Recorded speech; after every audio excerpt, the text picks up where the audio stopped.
when you were little, did the volcano already interest you as a small child? Of course it did. Yeah. In a very intimate way, because you grow up on a beautiful island, and so you really can, it is just you f feel it, just where you are, and yeah, it's like to grow in a jungle, no? Then you know everything about the jungle, no? Like, you feel the jungle, no? It's like your place, right?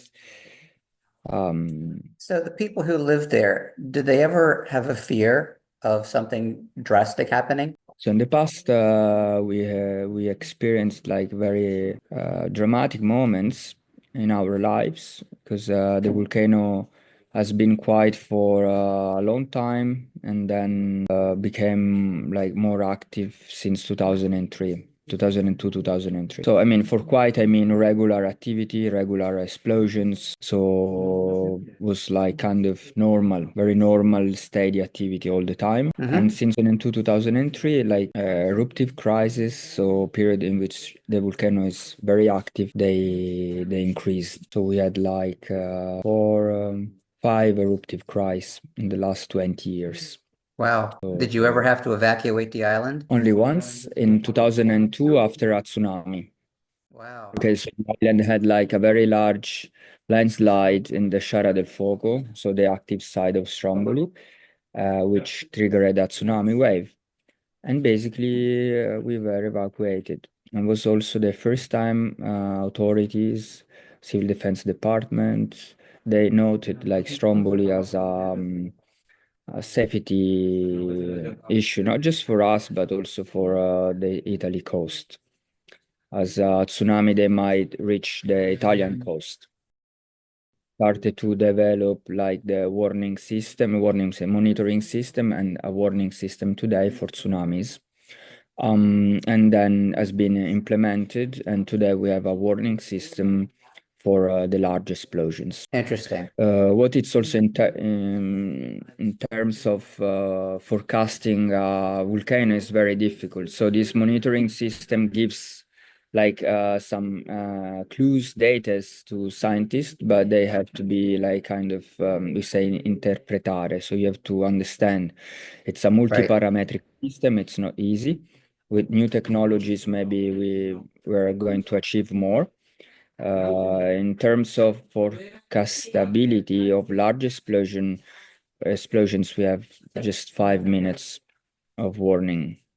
Mm. It's not much, just what has been achieved. But maybe we will have like a new signal soon, which will be used for the alert system at 45 minutes That's before a big, beautiful.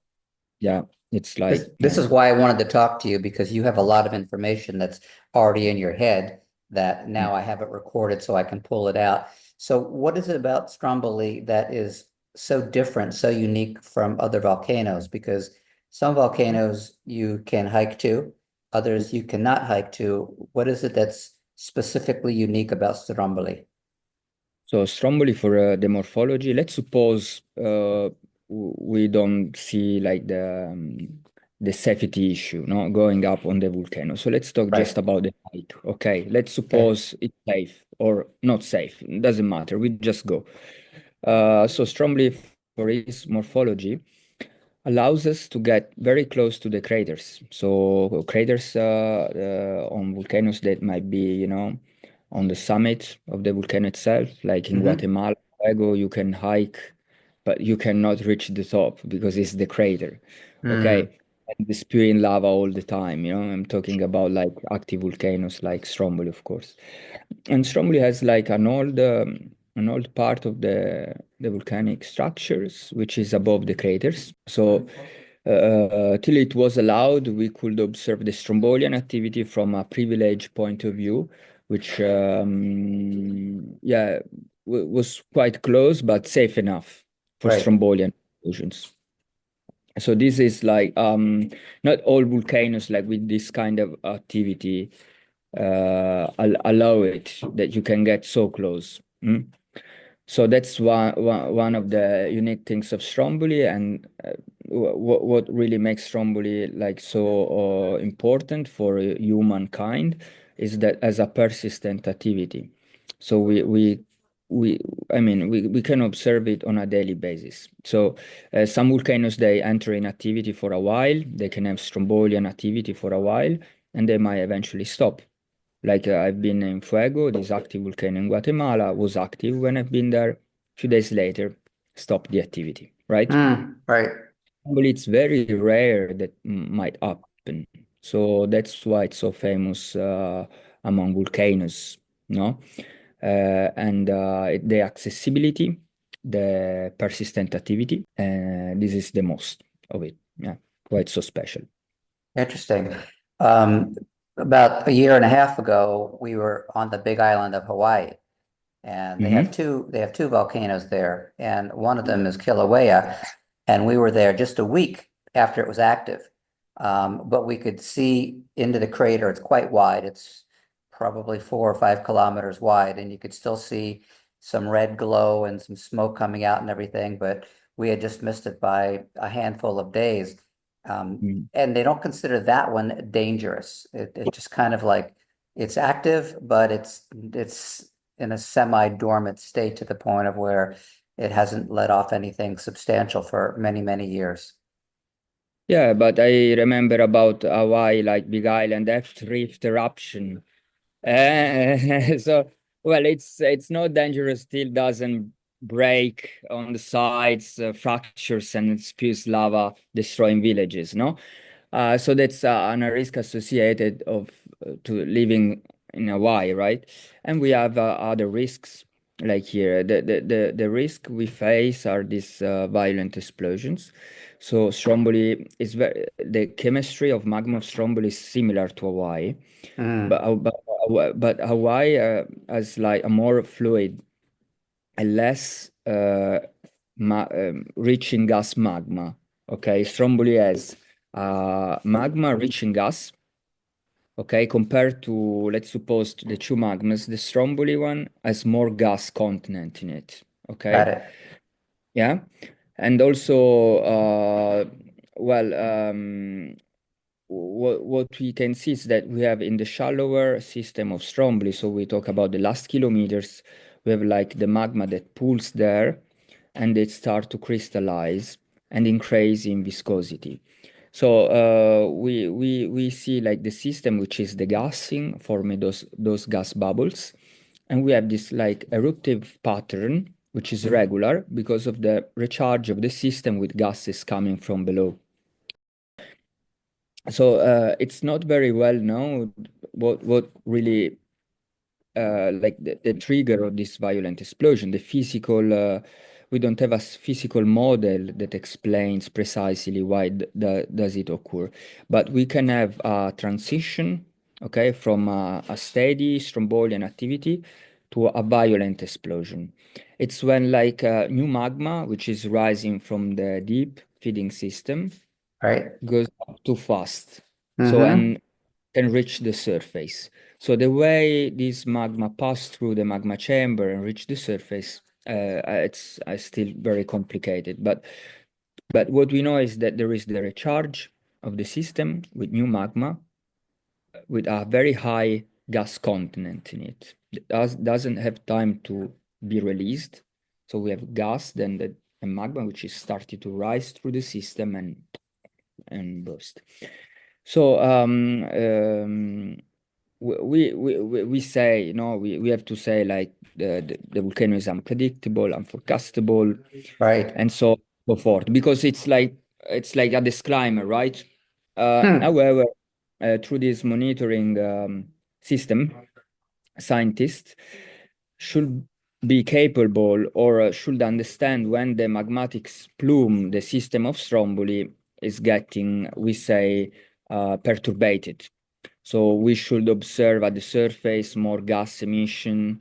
We should observe the intensity of the explosion that increase, the number of the explosion that increase. So we should see like the system which is like building up, no, the activity, no, it's Right. increasing. increasing pattern because the magma chamber it's filled with new magma, no?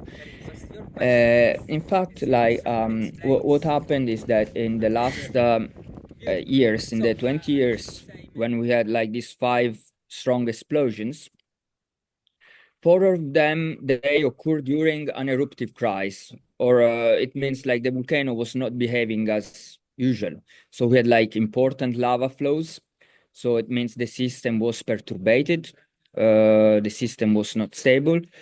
2019, the 3rd July eruption showed that the volcano did like a very powerful explosion during an ordinary regime. Okay, so we had no like lava flows, etc. Scientists did not understood that that might happen, like, or they were not, how can I say, sure about it. They had some clues, but they were. So this makes it very difficult today to understand when is the case to go on the volcano or not, because there is no certainty. It's safe. Right. Never, never. So that's it's a problem. That's why since 2019, the access to the top has been forbidden for visitors, tourists, let's say, and it's not going to be open easily soon. I think that we yeah that's a good description of the situation right now.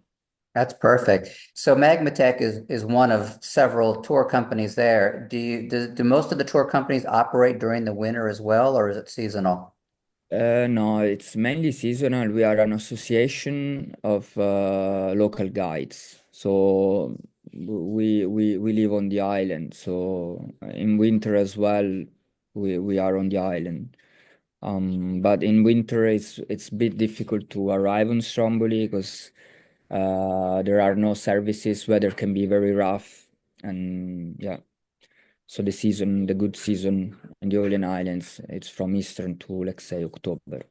Okay. Um, And if you had to guess how many people every year come out specifically to do the volcano tour, are there numbers that say there's a certain number of visitors that come out every year?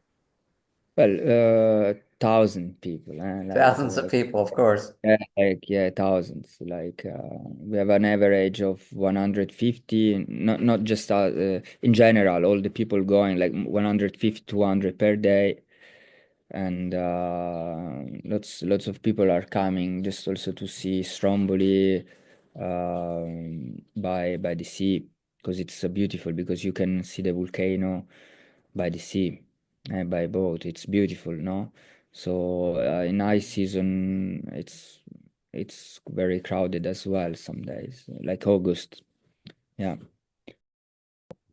best period is the shoulders of the season, right? Listen, Manuel, this has been awesome. Thank you so much for taking the time and thank your associates there for allowing me to tour with you guys because, when I knew that we were coming to Sicily and I remember hearing about Stromboli and I thought, oh, this is a chance to tour a volcano, which I've always been fascinated by. So I'm glad I had a chance to tour with you and have the great knowledge that you shared again today. And, best of luck with you all as you continue into the season. Okay, thank you very much. It was a All right, my pleasure. friend. Take care. Bye Bye bye. bye.